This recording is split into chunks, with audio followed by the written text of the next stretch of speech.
Okay, I'm going to talk about getting more efficient with solving the first two layers, the F2L step. In my opinion, the most important thing is to cut down on rotations.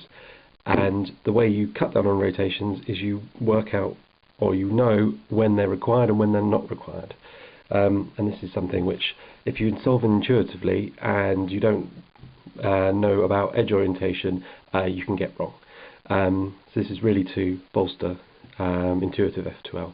So in this case, what we can look at is we can look at this edge, and this edge will determine whether or not we can solve the cube without rotations and solve it using R and U moves, or if we're going to have to rotate it and do some move as part of the F2L step. So here what we've got is a standard, very standard case, and this is very easy to solve. The edge is oriented, and the way you tell is that the side edges match, okay, or will be the opposite. The side edge here is an adjacent colour, then like this one, it's a misoriented edge and will require rotation or movement of the D layer, or wide D layer, in order to solve it. In this case, you can solve it using RU moves, by moving it out of the way. Nice and simple. And in this case, this is when you would need to, you could solve it using intuitive F2L, but you probably end up doing a rotation, and so you can use an algorithm. This is one I got from Chris Olsen's channel, and where you would put it like this, do an F move, inverse sexy, and that flips the edge and allows you to insert it. Again, these are the same two pieces, they both need to go into here as well. This one is, as you can tell, because it matches on the side, this is the misoriented one, and this one is the oriented one.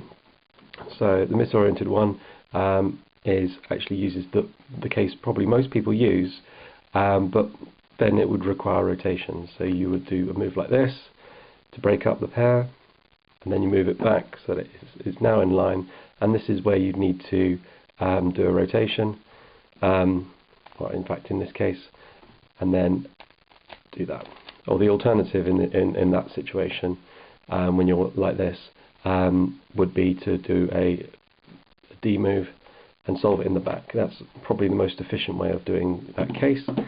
In this case, you can actually solve it 2-gen. The reason why most people don't like this case is because it's quite lengthy to solve 2-gen, and so you may want to do an F move and solve it the same way. Or if you want to do a 2-gen move, you can split it up, pair it, and insert it. One additional point I should make is that if we take a pair and put it in the wrong slot. Now, I just took this out and put this in using 2-gen moves, and you can see that actually this edge will, if you look at the colours on it, you'll see that these are opposites, and that means that this edge is oriented, and not only that, it will be oriented no matter where you put it. So if I put it at the back, if I put it here, because it's already in this lower level, it's actually oriented, and so I can solve this from any angle. That's quite useful in that if you're wanting to need to do rotations, you can leave an edge alone in this layer and come back to it and know that you can solve it using RU moves. So that's an extra little tip, so you can do something like that. And